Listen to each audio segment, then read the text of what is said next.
Poppy Playtime, aka something that I have said I strongly dislike many times in the past.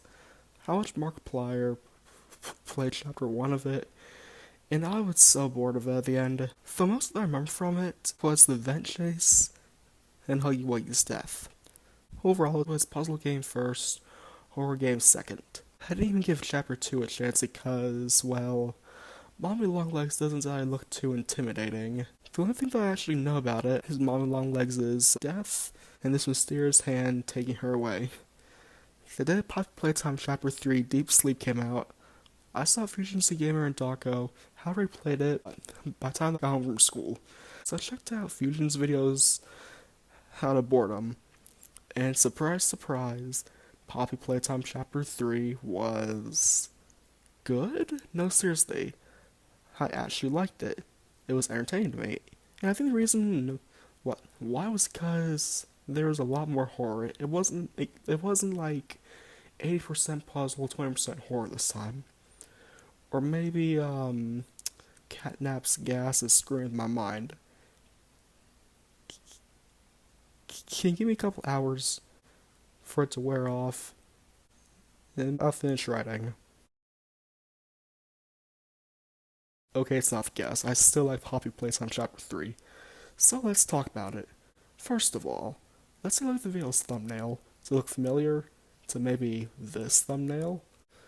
Well, this thumbnail is actually a cover-up to the one on the video you're watching right now.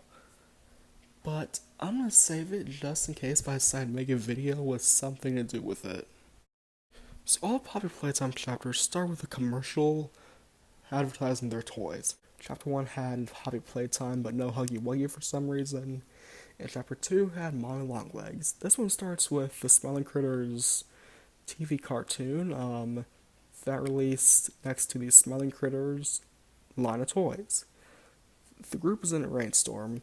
Then Catnap comes in and helps them fall asleep with this sleep gas.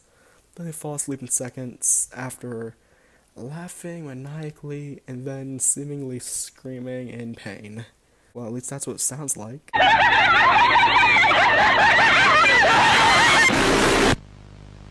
Then switches to a news report saying Catnap's sleep gas has made children experience very, very violent nightmares, and that Playtime Co. has recalled Catnap. However, disappearing might not be easy since damage is already done. So we'll start with gameplay to train wreck. And Catnap, who is the antagonist of the chapter, drops us in a Star Wars style trap. We get out and then not much happens after. We got to a daycare called Jesus Christ, Smiling Critters, will you shut up? I'm trying to film a video. We got to a daycare called Playcare by someone named Ollie, who sounds a lot like Gregory in Scared Breach Ruin. I even thought it was the same voice actress, but it's not. But the fact that their voices sound so similar is kind of freaky, if you ask me. Once we get to Playcare, we do a few battery puzzles, and we see sleep gas that's just called red smoke. Simple and obvious, so I like it. Our goal is to get the red smoke from the right side of Playcare to the left. We take a puzzle and find a purple-handed grab pack. Makes us jump higher by using it on purple platforms. The red smoke is moved to the middle tube, and the power gets killed. Then we're forced to walk through some red smoke while going downstairs. By the way, while we're in the basement, there's a little missing note. There's a little missing note that's dedicated to MatPat saying, "I'll clap in half to you. We'll miss you." And yeah, we'll miss you, MatPat. Enjoy your retirement. While walking in the basement, we get to a TV and tape that when played shows Nightmare Huggy Wuggy. The game literally makes us stare at TV while this happens. This leads to a chase of Nightmare Huggy. He chases down a hall that is not endless. It has an end to it. But even if you are able to make it to the end, Nightmare Huggy will still catch us and eat us. But because this is a nightmare, we wake up. Halfway we use a go-kart to break a wall, and to go through gas, we use a gas mask. The following area is extremely dark and looks like you might get jump scared by someone, but you just won't. After escaping, you get grabbed by Pink Huggy Wuggy, who is named Kissy Missy. And guess what? Poppy's with Kissy. Thank God that she's back. And she explains everything. This is where the,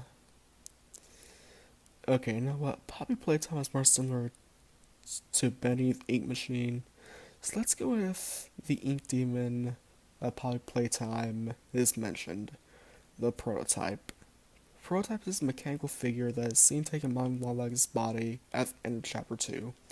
Back then, I made the assumption that the Prototype was like an amalgamation of the creatures of Poppy Playtime, but later in the chapter, it's revealed that that Prototype is a character that can mimic voices. Poppy says that we're capable of killing Prototype because we killed Huggy, Mommy, and freed her. The next and final obstacle to Prototype is Catnap. They were sent to school by Ollie. Enter Miss Delight. She recognizes us because we're a former employee, and she says that Catnap wouldn't like that we're here. Miss Delight is meant to be a human teacher character. I think she might also be a cannibal and ate her teacher sisters. Sounds like a fun character, but she has no lips, just teeth. We break a machine and screw the lights, make this battery fly out, and she chases us through the school. The chase has the repulse lever, which makes this door come down, clothesline Miss Delight, and then landing on her neck, breaking it, and most definitely killing her. Then we find a flare gun hand, yippee! From there we get to a catwalk. Up on this catwalk, we can see to the left Catnap himself on his knees with his arms out. He's facing an amalgamation of creatures. There's no doubt that this creature that Catnap is worshipping is Prototype.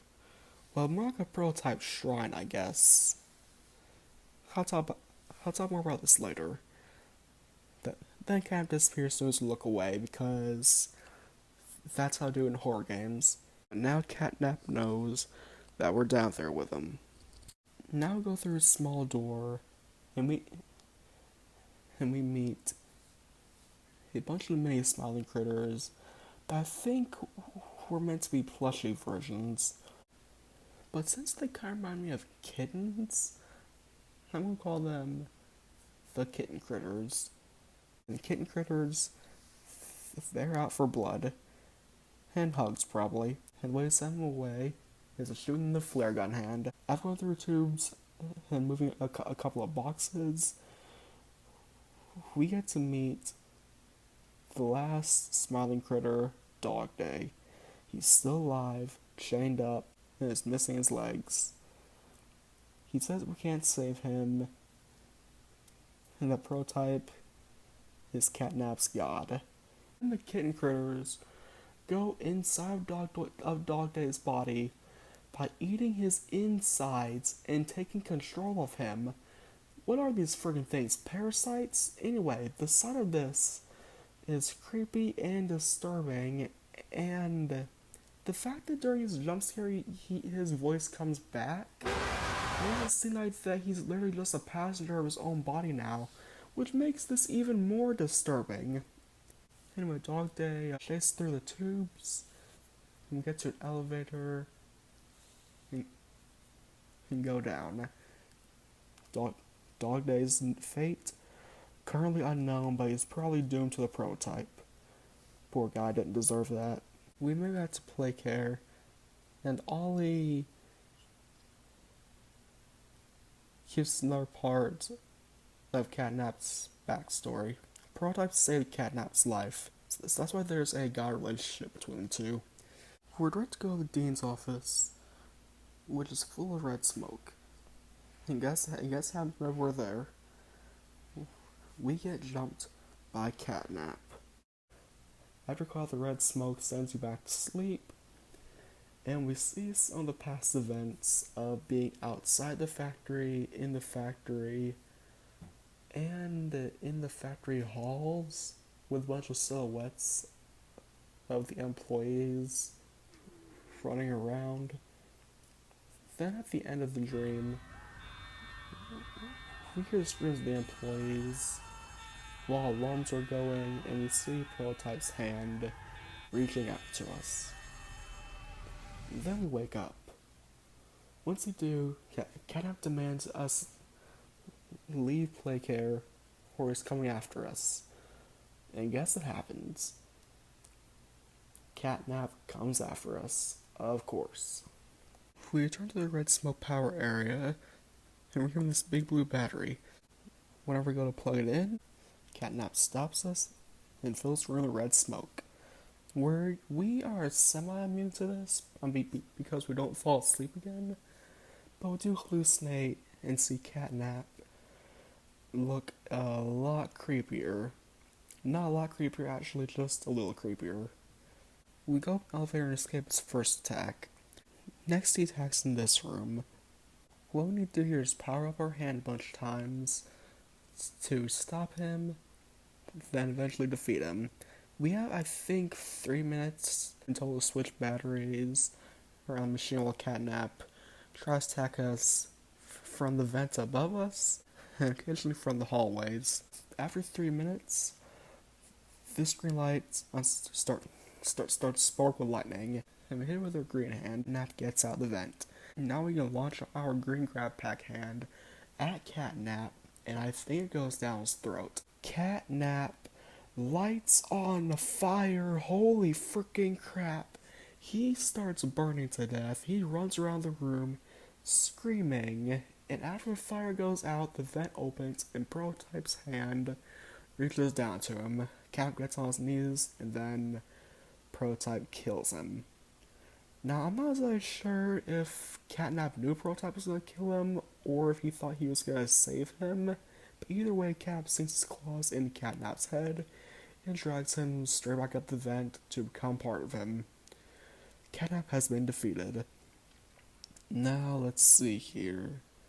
Catnap and Prototype, follower and god relationship. Prototype kills Catnap. We return to this area and power the machine with the big blue battery. The red smoke is completely transferred to the left side. Now we meet Poppy and Kissy again. Poppy shows us a VHS tape that's called The Hour of Joy. Maybe I should intervene right now and talk about an official Poppy Playtime song by CG5 called Sleep Well. This song works so well this chapter, has a little bit of lore sprinkled in it, and it's so catchy I might do a full cover. Back to the video. It shows what happened years ago. The tape shows the creatures of the Playtime world killing all the co-workers, the creatures being Huggy Wuggy, Mommy Longlegs, Miss Light and Playtime teachers, Catnap, and wait, what about Boxy Boo? Yep, he's there too, don't worry. At the end we see a flower, which is Poppy's cage. Pop says she remembers hearing all of it. And this is why Prototype needs to die. Kissy helps Poppy down, and then we travel down a small elevator to go face the Prototype. It ends with us hearing Kissy screeching for help. Now let's back to that one part and take a look at the Prototype shrine. This thing's a huge collection of toys. Now this bit is filmed after last, so I did my homework with these characters. The base toys The the base of her body is PJ Pugapillar. The legs, arms are made of smiling critters clones, and some bigger creatures can be seen on him. Now, according to Ollie, he says that if he thought the shrine was creepy, wait till you see the real thing. Now I'm thinking that the real prototype's gonna look something similar to this. Just a bunch of toys put together with two big freaking hands. But there's one thing that I almost forgot about. This human skeleton. Whose is it? Well, I have no idea. But if I had to guess, it's probably Playtime co-CEO, who's Elliot Ludwig. And that's all I got for our deep sleep.